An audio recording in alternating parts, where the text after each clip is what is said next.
¿verdad? Ir a predicarles en la calle, pero lamentablemente tuve que tratar de ver si me quitan un poquito la molestia que tenía en el pie. Pero pues aquí estamos, gracias a Dios, ¿verdad? Porque tampoco iba a faltar el culto, ni modo, ¿no? ¿Entiendes? No, y si no me tocaba predicar, no se preocupe, que también iba a llegar. Esto no es por posiciones o por privilegios que nos tocan, hay que venir, ¿verdad? Porque hay que estar agradecido con Dios, porque aunque sea cojo, me voy para el cielo, no importa. Eso es lo importante, bendito sea el nombre de Jesús. A Dios le doy la gloria, ¿verdad? Por su oportunidad que me ha permitido. No le creas, yo le estaba orando a Dios para que no me pusieran este mes. Dije, Señor, dame vacaciones, Señor, que no piensen en mí. Pero Dios sabe, ¿verdad? Porque hace sus cosas. Así que si me pueden acompañar al libro de Hechos, capítulo 17. Bendito sea el nombre poderoso de Jesús. Hechos 17, vamos a estar leyendo el versículo 16. Bendito sea el nombre de Jesús. Gloria a Dios. Cuando todos lo tengan me dicen amén. Les soy honesto, este mensaje nació hace como 2 semanas que pasó una situación en una situación en que me pasó, y me llegó este versículo, ¿verdad?, del apóstol Pablo, porque así mismo me sentía yo en ese momento, en esa ocasión, ¿verdad? Como dice este versículo, vamos a estar leyendo. ¿Todos lo tienen? En el nombre del Padre, del Hijo y del Espíritu Santo. Mientras Pablo los esperaba en Atenas, su espíritu se enalteció viendo la ciudad entregada a la idolatría. Así que discutía en la sinagoga con los judíos y piadosos, en la plaza cada día con los que concurrían. Y algunos filósofos de los epicúreos y de los estoicos disputaban con él, y unos decían: ¿qué querrá decir este palabrero? Y otros parece que este predica nuevos dioses, porque les predicaba el evangelio de Jesús y de la resurrección. Amén. Vamos a dejarlos hasta ahí, ¿verdad? Vamos a elevar una oración, ¿verdad? Para que Dios sea glorificándose y no sea yo, sino Dios en mí. Señor, te doy la gloria, te doy la honra, Señor amado. Gracias, Padre, por este privilegio inmerecido, Señor amado, de exponer tu palabra, Señor amado. Pero que seas tú, Señor amado, hablando a nuestras vidas, Señor amado. Seas tú, Padre, corrigiendo lo deficiente, Padre, en nuestras vidas, Padre, en el nombre poderoso de Cristo Jesús. Ayúdanos, Padre, a seguir poniendo tu palabra por obra, Padre. Sé tú glorificándote, sé tú llevándote toda la gloria, Señor amado, porque solo a ti te pertenece, Padre amado. En el nombre que es sobre todo nombre, en el nombre poderoso de Cristo Jesús. Amén y amén. Pueden tomar su asiento. Y el tema que voy a predicar es combatiendo las falsas filosofías. Bendito sea el nombre de Jesús. Como todos sabemos, ¿verdad? Hay muchas cosas que se predican. Muchas veces se predican fuera de su contexto, fuera, ¿verdad?, del margen de la palabra. Y algo, ¿verdad?, que el Señor ministró el día de ayer, mientras yo estuve acá, ¿verdad?, orando, era que muchas veces tenemos la palabra de Dios. Mucha gente utiliza la palabra de Dios como un arma, otros como una cuchilla, otros como una soga, ¿verdad? Y Dios no creó la palabra para eso. Dios nos dio la palabra para darnos vida, y vida en abundancia. ¿Verdad? Dice la palabra que es más cortante que una espada de 2 filos. O sea, pero su palabra es para dar vida a los huesos secos, a todo aquello que necesite vida, una oportunidad nueva. Bendito sea el nombre de Jesús. ¿Y qué es la filosofía? Cuando vamos a profundizar en lo que es la filosofía, habla que es un estudio profundo de lo que son problemáticas, o por decirlo de una manera, son pensamientos profundos que tiene la gente. Si ustedes saben, hubieron muchos filósofos: Aristóteles, Aristarco, muchos. Y vemos que esta gente tenían un pensamiento de diferentes cosas de la vida, sobre la vida. Cómo era la vida del hombre, cómo el hombre tenía que hacer para poder vivir una mejor vida. Otros se iban a un extremo, otros se iban al otro extremo. Yo quería realmente hablar de los epicúreos y de los estoicos, pero realmente creo que es un estudio muy profundo. Y creo que con el tiempo que tenemos muchas veces no nos va a dar. Creo que es mejor coger un día para eso solamente. Pero estas 2 filosofías eran muy contrarias una a la otra. Una decía que había que abstenerse de los placeres de la vida para poder, ¿verdad? Guardarse y no contaminarse. Otros decían que no había que depender de Dios y cosas así. Pero mientras yo meditaba, yo decía, Señor, pero entonces, ¿qué filosofías hay en estos tiempos que se mueven en las iglesias? Y cuando vemos la palabra filosofía, tiene dos palabras que se derivan. Filo significa amor y sofía significa sabiduría.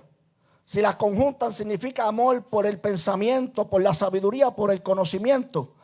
Pero muchas veces estos filósofos tienen sus pensamientos no basados en la palabra. Y hay muchos que tienen pensamientos basados en la palabra, pero son pensamientos errados. ¿Por qué? Porque como le estaba diciendo, muchas veces se predican cosas fuera de su contexto original. Y si algo, ¿verdad? Yo me he encargado con el hermano Henry es tratar de inculcar a los jóvenes que profundicen, que escudriñen, que busquen significado de palabras. Porque toda palabra tiene un sentido. Ahora, lamentablemente, con los tiempos se han diversificado las palabras. Se han distorsionado. Muchas palabras ahora significan otra cosa, pero antes significaban otra. ¿Por qué? Porque si una de las cosas que yo, mientras estudiaba, me dio con buscar el imperio griego. ¿Usted sabía lo que el imperio griego hacía? Cuando el imperio griego llegó a dominar, ellos vinieron a cambiar no solamente el lenguaje, sino la manera de pensar de la gente. Eso fue lo que vinieron muchas veces. El imperio romano, por eso es que cuando vemos que Cristo llega, había muchos, estaba el arameo. Era una mezcla de lenguaje el arameo. Porque eso fue lo que vino el imperio griego a distorsionar. ¿Por qué? Porque cada gobierno venía a establecer lo suyo. ¿Y qué hacían? Quitaban las costumbres de los demás y ponían la de ellos. Y por eso vemos que hubieron mucha diversidad de pensamientos. Por eso cuando pasó los 400 años de silencio, vemos que nacieron muchas sectas. Y cada una tenía su forma de creer en Dios, de servirle a Dios. Y vemos que muchas veces eso pasa en las iglesias. Cuando tú vas a una iglesia, te predican una cosa, porque ellos creen otra cosa.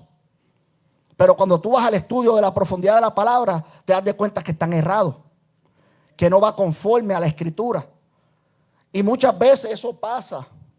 Muchas veces porque no estudiamos realmente, o muchas veces es que tratamos de aplicar la palabra a nuestro beneficio. Eso pasa. Queremos utilizar la palabra para nuestro beneficio. Y la palabra es para beneficios de todos. Que hay cosas que sí, que la palabra no nos va a gustar. Pues claro que sí, de todo un poco hay. Ahora, una de las filosofías, ¿verdad?, que yo meditaba, y es la filosofía de salvo siempre salvo. Ese es el pensamiento que tienen muchos. Yo me convierto a Cristo, sigo mi vida normal y me voy a salvar. Yo lo creí en un momento dado. Yo era de los que mientras estaba juventud, mientras era joven, yo decía que Cristo venga, me quiero ir de este mundo. Pero lo que no sabía es que si Cristo venía yo me perdía. Porque a veces tenemos la mala interpretación de que la palabra dice que si crees en Cristo serás salvo. Pero cuando tú vas a la profundidad de lo que significa la palabra creer, te das de cuenta que no es simplemente creer de que la persona existió, sino simplemente también que su ley, que esto es verdad. Pero mucha gente dice, no, yo creo en Cristo, pero su comportamiento no representa el evangelio de Cristo. Entonces, su creer es en vano. Pero vemos que hay muchas iglesias en ese pensamiento. De que no importa que tú te vas a salvar. Vemos los testigos de Jehová.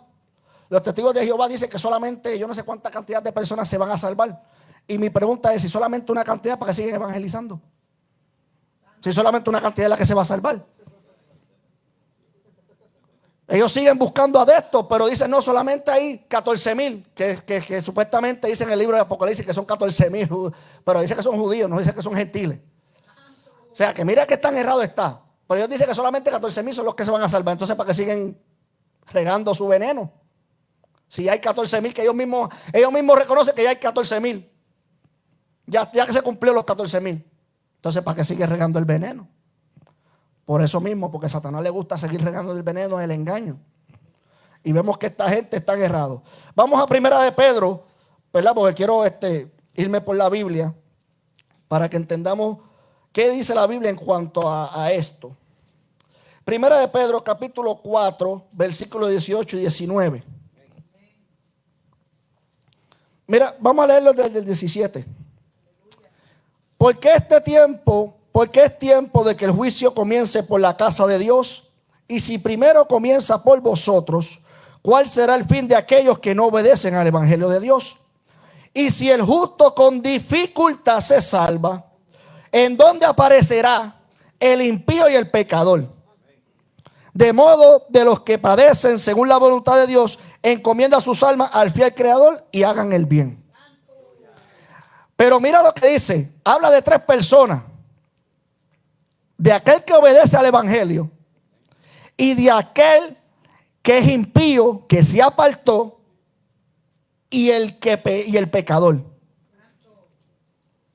Si dice que con dificultad el que cree en Dios, el que sigue la ley, el que lo obedece, se va a salvar, con dificultad, que esto significa difícilmente de lograr, ¿de dónde quedará el impío y el pecador? O sea que nosotros estamos caminando en una cuerda floja todos los días.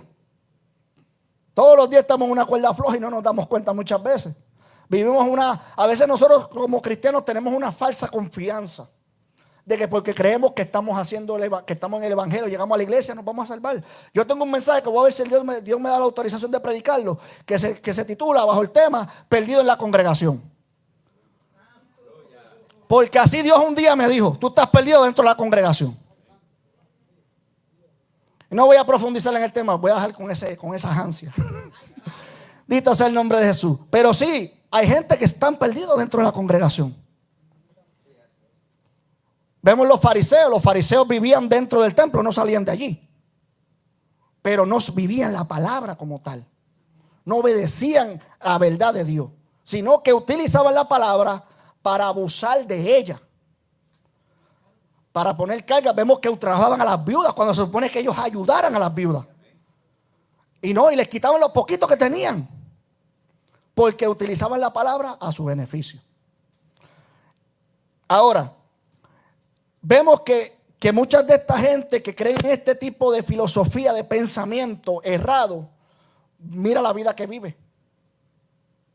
No viven en santidad, no viven en separación para Dios, no viven buscando la voluntad de Dios, sino que todavía siguen buscando su propia voluntad. Y aún así dicen que están sirviendo a Dios. Y siguen muchos, hay gente que por ahí tiene el pensamiento: no, un vinito al año no hace daño. Bueno, que te coja Dios en ese vinito en la mano para que tú veas que no va a hacer daño. Pero mucha gente tiene ese mal pensamiento, esa filosofía, porque lamentablemente se le inculcaron, se le enseñaron. Y como mucha gente en estos tiempos no leen Biblia, no profundizan en la Biblia, pues los engañan. Y nosotros no podemos vivir de esa manera, porque Dios nos llamó a tener una libertad.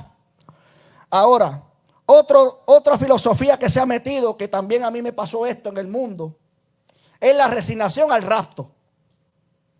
Hay gente que está resignado, que dicen: si me voy, pues me voy. Me dejo picar la cabeza y como quiera me voy a salvar. Agárrate de esa si quieres. Pero cuando yo me convertí, yo pensaba de esa misma manera, hasta que Dios me dijo: yo solamente mandé un arca. Y yo solamente mandé a mi hijo a morir una sola vez.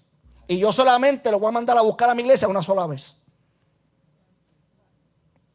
Es un solo viaje.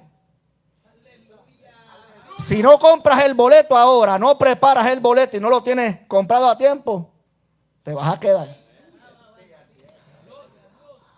¿Por qué? Porque la gente está resignada al rapto porque no quieren hacer la voluntad de Dios. Dice la palabra que el impío huye. Huye para que sus obras no sean manifiestas. No quiere que el pecado de él salga a la luz. Por eso huye de hacer la voluntad de Dios. Por eso tú ves mucha gente: ¿por qué tú no? Es que tengo que dejar esto, tengo lo otro. Ay, no. No quieren renunciar. No están dispuestos a entregar su voluntad a Dios.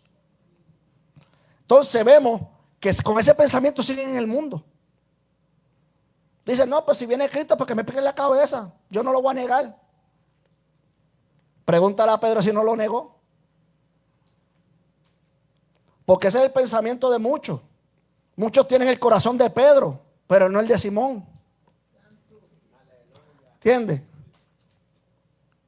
Otros tienen el corazón de Simón, pero no el de Pedro. Porque Pedro ya, si te das de cuenta, primero era Simón y Cristo fue el que le puso Pedro. O sea, muchos tienen el pensamiento de Simón, pero no el corazón de Pedro. Porque Pedro entregó su voluntad a Cristo. Murió a Él. Pero hoy en día hay gente que se resigna. Mira lo que dice Romanos capítulo 8. Adiós, capítulo 5. Romanos capítulo 5. Bendito sea el nombre de Jesús. Romanos 5, versículo 8. Mas Dios muestra su amor para con nosotros, que aun siendo pecadores, Cristo murió por nosotros. Pues mucho más, estando ya justificados en su sangre, por él seremos salvos de la ira. Y aún el apóstol Pablo confirma en el libro de Tesalonicenses que nosotros no estamos puestos para ira, sino para salvación.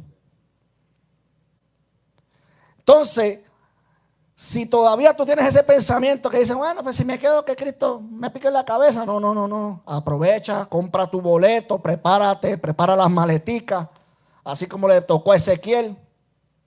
Y si Dios te manda a buscar, no te resignes como Ezequiel, porque tú no sabes por qué Dios te manda a buscar.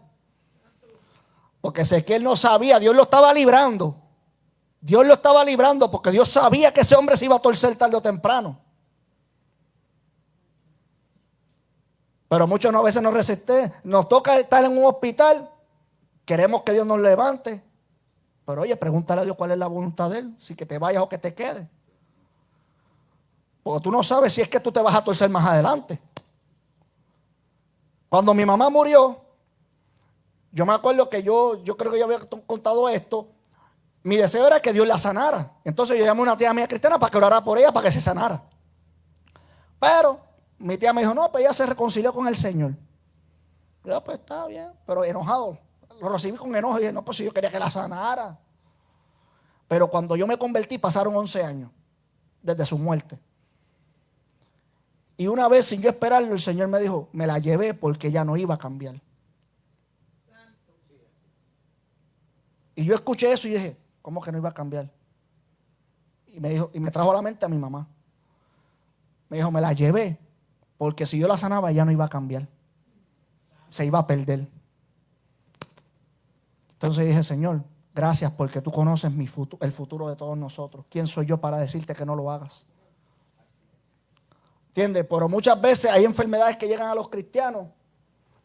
Y sí, es bueno pedir por sanidad, pero es mejor pedir la voluntad de Dios. Porque hay procesos que Dios nos permite. Pregúntale a Job. El proceso de Job era para que se acercara más a Dios. Él no iba a morir en su proceso. Pero vemos que Job, influenciado por los pensamientos de sus enemigos, también cuestionó en cierta manera, en varias ocasiones cuestionó a Dios. Tanto así que él decía, ojalá pudiera Dios de frente para yo pelear mi caso. Porque esto que yo estoy pasando es injusto. Pero no, los procesos de Dios no son injustos, son justos por alguna razón. Lo que pasa es que lo ignoramos, nunca le preguntamos. Y si le preguntamos y no nos contesta, pues sigamos en el proceso. Así. Porque a veces queremos que Dios nos conteste, pero la voluntad de Dios es quedarse tranquilito, calladito en el proceso. Fíjate que Dios no le habló a Job hasta que se acabó el proceso. No le habló. Y cuando le habló, era para cambiar su modo de pensar. Porque cuando Dios confrontó a Job, le dijo, ¿dónde estabas tú? Porque Job decía que todo lo que estaba pasando era injusto. Y Dios dijo, ajá, ¿dónde estabas tú cuando yo hice esto, cuando yo hice aquello, cuando hice aquello? ¿Dónde estabas tú? Si tanto sabes, ¿dónde estabas tú?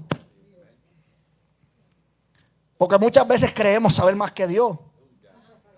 En nuestra humanidad, porque el pensamiento de nosotros es incapaz de entender el pensamiento de Dios, su grandeza, su poder y su gloria. Pero muchas veces nos gusta cuestionar. ¿Pero qué dice? Dirá el barro al alfarero, ¿por qué me haces así? No. No nos resignamos a la voluntad de Dios. Y lamentablemente hay cristianos que pasan su vida en el evangelio con ese pensamiento de que dicen, bueno, pues si no me voy en la primera, me voy en la segunda. Bueno, en la segunda no creo que vayas a durar. Porque si aún con el Espíritu Santo tenemos estas luchas y aún a veces con el Espíritu Santo negamos a Dios, ¿cuánto más será sin Él? Que seremos verdaderamente huesos secos. Porque sin Cristo estamos secos. Por eso es que Satanás nos movía a su voluntad. Hacía con nosotros, nos trataba como títeres. ¿Por qué? Porque no había alguien que nos sujetara a la voluntad de Dios.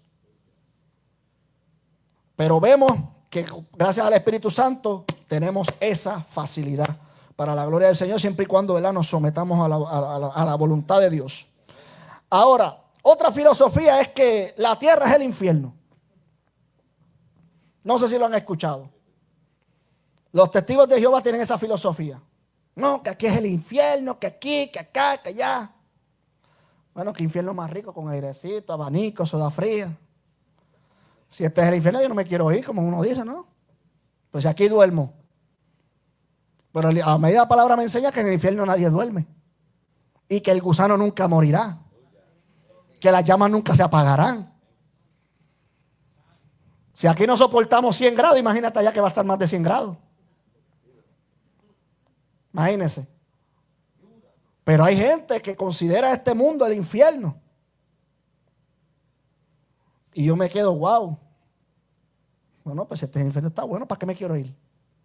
Si aquí me permiten casarme, me permiten tener hijos. Allá en el infierno no vas a tener nada de eso, vas a estar solito y sufriendo. Y lo peor, sin Cristo. ¿Entiendes?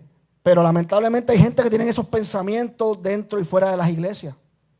Tú le preguntas a gente y dice, no, es que esta tierra es el infierno. No, de que la tierra está maldita, eso lo sabemos. Pero no es el infierno. De que hay cosas en este mundo pasando, que las huestes de maldad se están paseando, claro que sí, no lo podemos negar. Porque dice la palabra que quien está reinando ahora en estos momentos sobre la tierra es el príncipe de maldad. ¿Entiendes? Este es su imperio por el momento, hasta que Cristo venga, la encienda en fuego, la purifique y la transforme otra vez. Pero lamentablemente hay muchas filosofías. Otra filosofía, que Dios solo ve el corazón. Un pensamiento muy errado. Si Dios ve realmente nuestro corazón,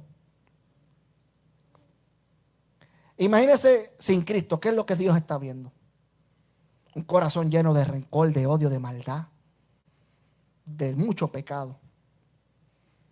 Ahora, que Dios hay una profundidad en esos corazones que Dios solamente la conoce porque hay una semilla que Él sembró desde la fundación del mundo, es otra cosa. Porque vemos el caso de David. Dios conocía, sabía que David iba a hacer su voluntad. Pero cuando tú lees ese texto en Primera de Samuel que habla sobre David, vemos que a los hijos los tuvieron que mandar a santificar. Samuel le dice, santifíquense para entonces venir a ungir al que va a ser rey. O sea, tuvieron que cambiarse sus vestimentas. Tuvieron que cambiar toda su argumenta. Tenían que hacer sacrificio. Porque para que Dios obre tiene que santificarnos. Ahora, hágase una pregunta. ¿Por qué a David no le mandaron a cambiar sus vestiduras? David vivía santificado.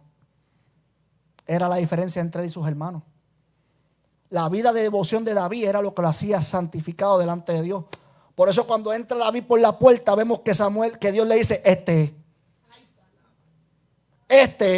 úngelo. Mientras los otros estaban en la mesa, bien vestiditos, Dios le dijo, úngelo porque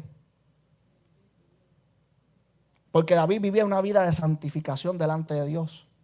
Procuraba que en su corazón no hubiera maldad. Vamos a ir un momento a lo que dice Lucas capítulo 11, versículo 40. Lucas 11, bendito sea el nombre de Jesús. Lucas 11, 40, bendito Dios. Bendito sea el nombre de Jesús. ¿Qué padre de vosotros, si su hijo le diera pan, le dará una piedra? No, mala mía, 11:40, discúlpenme. Fue mi error, discúlpenme por aquí. 40 dice, necios, el que hizo lo de afuera, ¿no hizo también lo de adentro? Vemos que Cristo acusa a los fariseos. Porque muchas veces pensamos que solamente lo externo. No, el interior también es necesario. Porque ahí es donde nace todo. En el corazón del hombre. Pero Dios no solamente se fija en lo de afuera. Mira lo que dice. Necio, el que hizo lo de afuera, ¿no hizo también lo de adentro? Por eso es que Cristo, fíjate que Cristo no le refutó a los fariseos por su vestimenta. No, le dijo, usted es chulito por fuera, bonito. Pero lo que estoy viendo por fuera no me representa lo que estoy viendo por dentro de ustedes. O sea, ¿cómo esta gente que piensa en esto, que Dios solamente ve el corazón? ¿O es que acaso Dios nos hizo un corazón andante? No, Dios nos hizo un cuerpo. Si Dios no nos hubiera hecho un cuerpo, ¿dónde hubiera habitado el espíritu de nosotros? El espíritu del hombre, ¿dónde hubiera habitado? Pero vemos que esta gente tiene ese pensamiento. Por eso vemos personas que no buscan que Dios cambie no tan solamente su corazón, sino que lo interno. Pero hay gente que por fuera estamos lindos, pero por dentro todavía hay cosas que no las hemos entregado a Dios. Pero Dios quiere que nuestra santificación sea en todo vuestro ser, alma, cuerpo y espíritu. ¿Para qué? Para que cuando venga Cristo a recoger su novia no la haya sucia en ningún aspecto. Por eso es que cuando vemos que Cristo, Pedro, si no me equivoco, dice que muchos tienen la venida de Cristo por tardanza. Pero dice la palabra que Él no quiere que ninguno perezca. Pero en el libro de Apocalipsis también dice que el que sea santo aún más. Si la santificación tuviese un límite, entonces no diría ese texto. O sea, porque Dios sabe que todavía el hombre tiene que seguir luchando y seguir transformando su vida. Porque el evangelio es como una escalera. Cada escalón va Dios tratando cosas en tu vida que ni tú mismo sabes que tienes. Porque quizás hay debilidades que tú no las tienes ahora. Pero más adelante aparecen esas debilidades. Vemos el caso de Job otra vez. Job decía, no, pero Señor, que si yo soy el que atiendo a las viudas. Cuando alguien está en necesidad yo lo ayudo. Yo esto, yo lo otro. Pero Dios quería mostrarle más. Dios quería mostrarle que esto no era solamente obras, sino que esto era de afirmar, de tener una relación, un encuentro con el Dios vivo. Ahora, quiero tocar este punto con mucho respeto, porque es un punto un poco delicado, pero quiero tocarlo con mucho respeto.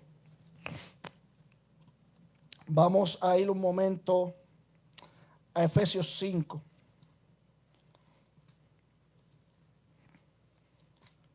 Bendito sea el nombre de Jesús. Bendito Dios.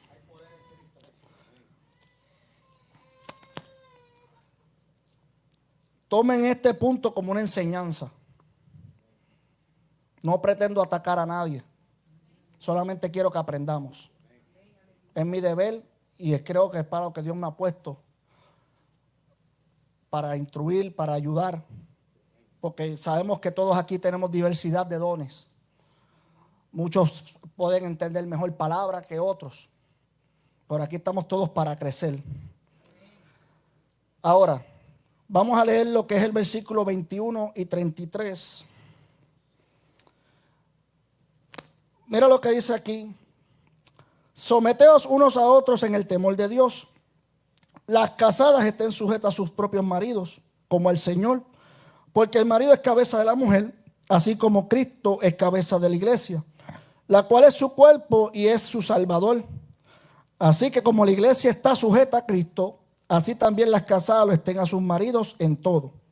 Maridos, amad a vuestras mujeres, así como Cristo amó a la iglesia y se entregó a sí misma por ella, para santificarla, habiéndola purificado en el lavamiento del agua por la palabra, a fin de presentarse a sí mismo una iglesia gloriosa, que no tuviese mancha ni arruga, ni cosa semejante, sino que fuese santa y sin manchas. En cuanto a este tema, yo llevo más de 3 años profundizando en ella, tratando, ¿verdad?, de aprender qué es lo que realmente el apóstol quiso decir en esta carta. Y es que sujeción y sometimiento son 2 cosas diferentes. Son 2 palabras muy diferentes. Cuando yo estudiaba que la sujeción es algo que yo entrego por mi propia voluntad. Y el sometimiento, no. Yo me someto y punto. No hay retorno atrás. Pero la sujeción, el sujetarse, es voluntario.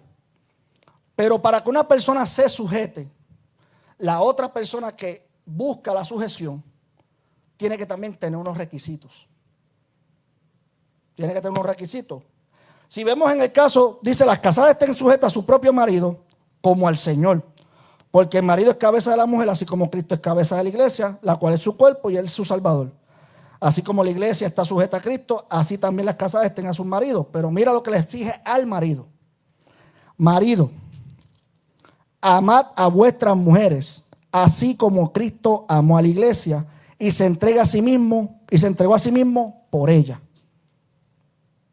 O sea, el marido tiene que amar a su esposa. Tiene que protegerla, tiene que cuidarla. Tiene que estar pendiente de ella. Para que entonces esa mujer se sienta agradable de sujetarse a la voluntad de él. Porque si el hombre lamentablemente es un maltratante, y el apóstol Pablo lo dice, cuando habla en cuanto a los matrimonios, dice, y en tu matrimonio no hay paz, libérate de ese hombre. Porque tú no estás llamada a yugo de esclavitud. Tú estás llamada a ser libre. Pero ¿qué le dice? Si te divorcias, no te vuelvas a casar.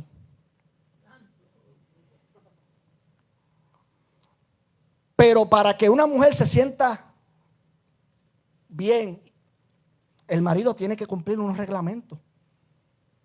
No se puede sujetar así porque sí. Porque muchas veces nosotros los hombres, y se lo digo yo por experiencia propia, yo era un hombre que a mí me gustaba abusar de mi autoridad con mis parejas. Si ella no hacía lo que yo decía, las cosas estaban mal. Y eso es abuso, eso es maltrato. Cuando yo llegué a Cristo, yo entendí cuál era realmente el propósito de un hombre en la vida de una mujer. Porque en el mundo se nos enseña que simplemente la mujer es un objeto. No. Sí, esa parte es parte de lo que Dios creó para la complacencia. Pero eso no es el todo del hombre para con su mujer. El hombre está ahí para proteger, cuidar. Entonces, para que la mujer se sienta a gusto de poder someterse a la voluntad de su marido. Porque siente que ese marido está ahí para protegerla. Que no va a abusar de ella, que no, ni mucho menos la va, porque muchas de las cosas que yo hice era manipulación. Manipulaba a mis parejas, les sacaba cosas en cara. No, que si tú tienes lo que tienes porque yo te lo di. No, eso no está bien. Porque se supone que si yo le di algo a mi pareja fue porque lo hice de amor, de corazón. No le puedo estar reclamando lo que le di o lo que hice por ella. Pero lamentablemente muchas veces nosotros como hombres abusamos de la autoridad que Dios nos dio. Ya sea en nuestros hogares, ya sea en nuestros trabajos, porque a veces, yo no sé si a usted le ha pasado, pero hay gente que mientras son empleados, se quejan de arriba, de lo que hacen los de arriba. Pero cuando ya están arriba, lo mismo que hacía el otro de arriba, que él se quejaba, él lo hace. Si tenía un jefe que era abusivo, él se vuelve abusivo, porque abusa de su autoridad. Dicen por ahí, hay un dicho que dice, ¿tú quieres saber quién realmente es una persona? Dale autoridad, dale poder.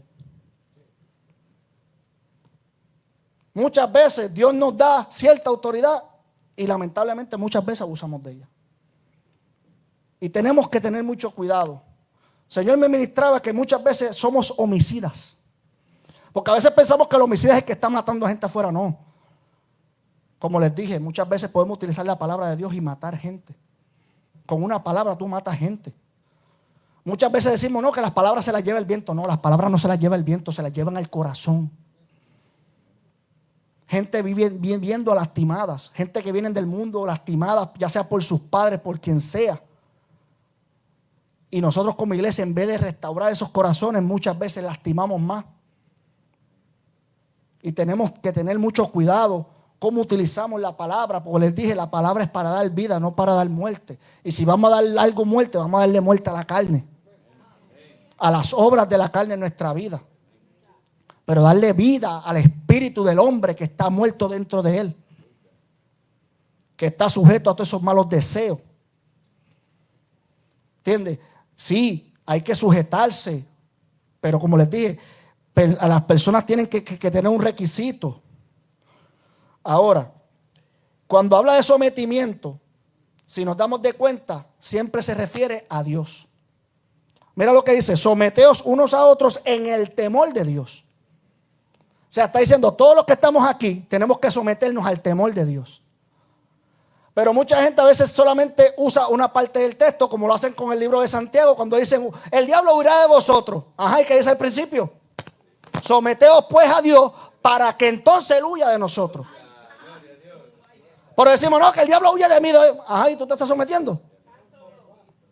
Porque el diablo no puede huir de nosotros si no estamos sometidos a Dios. Por eso hay gente que pasa todo el tiempo en ataque. Tú dices, oye, está bien que el diablo te traiga a veces de chiringa, de aquí para allá. Pero, hermano, toda la vida, todo el evangelio. No, Dios te tiene que dar bonanza en algún momento. Porque sí, y hay momentos que sí van a pasar meses de prueba, que tú dices, no salgo de una para meterme en otra. Pero va a llegar el momento que Dios te va a dar bonanza. Porque Dios sabe que tú te cansas de batallar. Dios sabe que este cuerpo es débil. ¿Entiendes? Pero si no nos sometemos a Dios, porque muchas veces nosotros lo que hacemos es que en las pruebas huimos. No queremos someternos más a Dios, sino que resistimos lo que Dios quiere de nosotros. Entonces, ¿cómo el diablo va a oír? Si muchas veces lo que estamos haciendo es que cuando nosotros no nos sometemos a la voluntad de Dios, estamos abriéndole puertas a Él para que siga azotándonos. Vemos el caso de Pablo. Señor, quita este aguijón de mí. 3 veces he rogado a ti, no me lo has quitado. Tranquilo, Pablito, que yo te tengo. No te preocupes, por mi gracia es que estás así. Pero yo te apuesto que ese demonio no estuvo todo el tiempo azotando a Pablo. Hubieron momentos que Dios le dijo, para. Déjamelo descansar un rato. Y va y volvía otra vez, se le aparecía. Pero ya Pablo estaba acostumbrado, ya Pablo estaba sometido. Entonces por eso lo resistía. Y muchas veces nosotros no resistimos las pruebas del enemigo por eso, porque no estamos sometidos a Dios. No estamos sometidos a esa voluntad de Dios que Él desea muchas veces en nosotros. Ahora, quiero tocar un punto. Vamos a ir un momento. Primera de Pedro.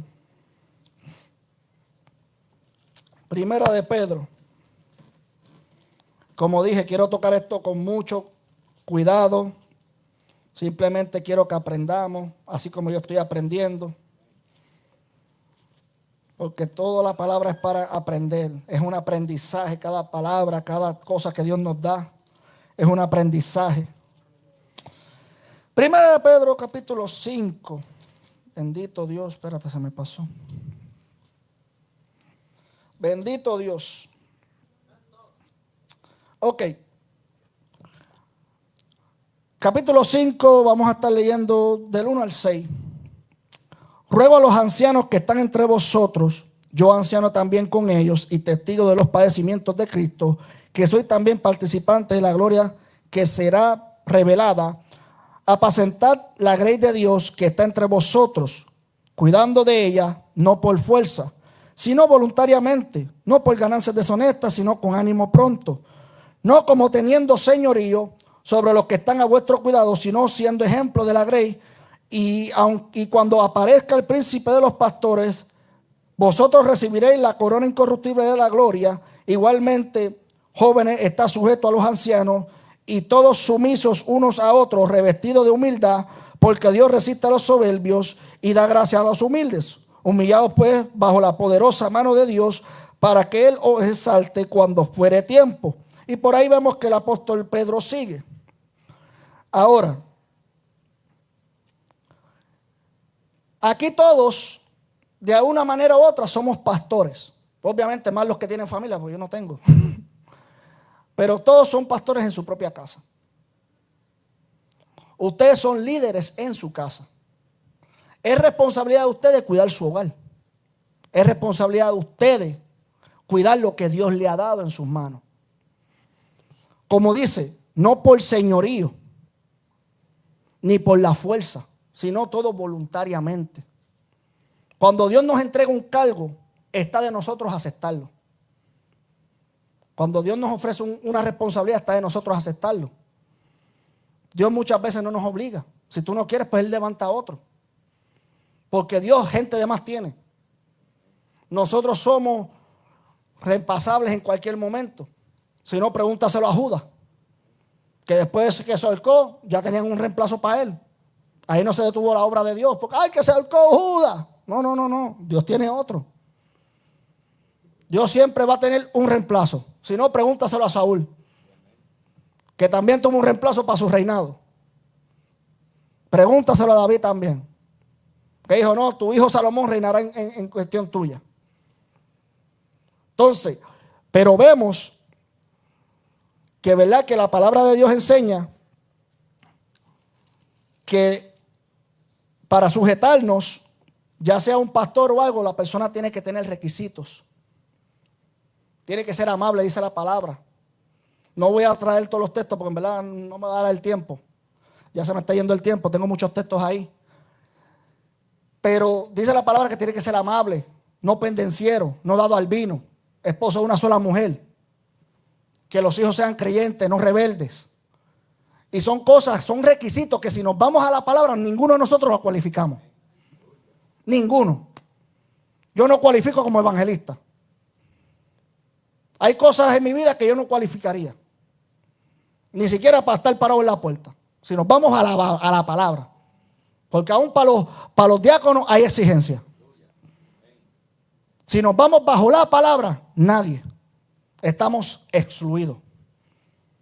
Pero la gracia de Dios es tan grande que nos permite, aún a pesar de que Él sabe que van a haber esas indiferencias en nuestras vidas. Porque yo sé que el pastor no va a ser todo el tiempo perfecto, no va a tener toda su casa en orden todo el tiempo, yo lo sé. Al igual que yo tampoco voy a tener mi casa en orden todo el tiempo. Van a haber situaciones en mi vida que mi casa va a estar patas arriba. Pero ahí es donde entra el sometimiento a Dios. Si yo me someto a Dios, Dios va a estar ahí conmigo, aunque mi casa esté patas arriba. Entonces, es necesario que entendamos que aunque no estamos cualificados, es la gracia de Dios la que nos tiene de pie.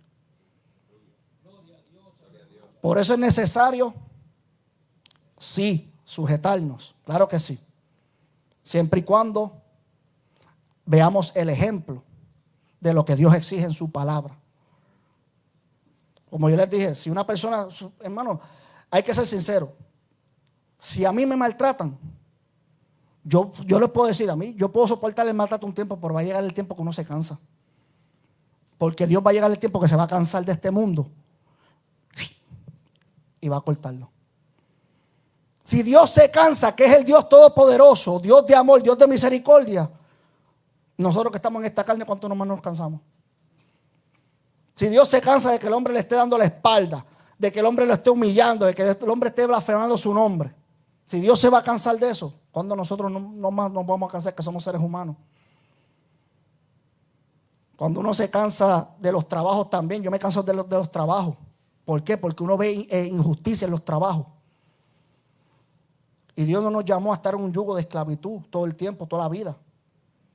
Si un trabajo no me funciona, pues busco uno que me sienta más apacible, donde me sienta un poco mejor, donde el trato sea más ameno, donde yo me sienta feliz. Pero es necesario cumplir con los requisitos. Porque yo reconozco que si Dios no me ha dado mi esposa es porque todavía yo no estoy cumpliendo los requisitos.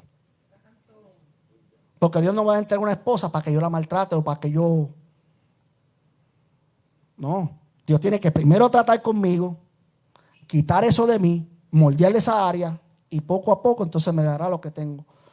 Lo mismo con los ministerios. Si yo soy un irresponsable con cosas de la iglesia, pues Dios no me va a entrar con un ministerio. Bueno, pues si eres irresponsable con la iglesia tuya, imagínate si te doy un ministerio, más irresponsable te pone. No. Porque si Dios no ve seriedad en nosotros, en tomar ciertas cosas del Señor en serio, entonces hay muchas cosas que Dios no nos va a entregar porque sabe que vamos a hacer como aquel que le entregó un talento y lo enterró. No, cuando Dios nos entrega algo es para que multipliquemos esos dones, esas cosas que Dios nos da, esos talentos. Entonces, no escondamos lo que Dios nos da. Usémoslo para bien. Usemos, ¿verdad?, la palabra para lo que Dios nos la dio, que es para dar vida y vida en abundancia. Sí, hay cosas que yo no le voy a negar, hay cosas en la palabra que son fuertes y muchas veces hay que tocarlas. Pero Dios, tratemos de nunca tocarlo con ira, ni para contender. No, sí, vamos a tocarlo. Tratemos de que Dios nos dé sabiduría, respeto, sobre todo para que nadie se sienta ofendido ni atacado. Por esto es consejo de Dios, no de nosotros. Y como les digo, tenía muchos textos, pero el tiempo es corto y si ustedes quieren, yo les puedo pasar los textos. No tengo ningún problema. Pero sigamos adelante, ¿verdad? Sujetémonos, sometámonos a la voluntad de Dios, ¿verdad? Para que Dios, como dice la palabra, nos exalte cuando sea el tiempo. Dios les bendiga, mi gente.